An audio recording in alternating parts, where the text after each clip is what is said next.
பிரியமானவர்களே, இந்த நாளில் கர்த்தர் நமக்கு தருகிற அற்புதமான வாக்குத்தத்தம், இஸ்ரவேலை ஆசீர்வதிப்பதே கர்த்தருக்கு பிரியம்.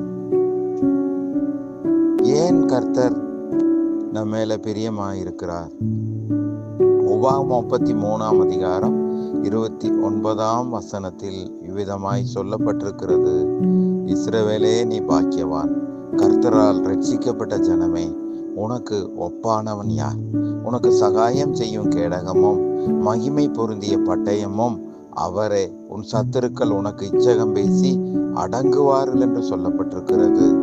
ஆம், இயேசு கிறிஸ்துவின் இரத்தத்தினாலே மீட்கப்பட்ட பிள்ளைகள், ரட்சிக்கப்பட்ட பிள்ளைகளுடைய ஜெபங்களை கர்த்தர் அங்கீகரித்து ஏற்றுக்கொள்கிறார்.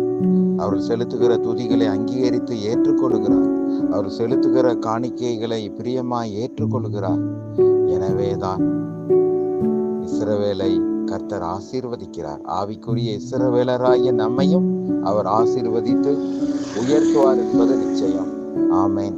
God bless you.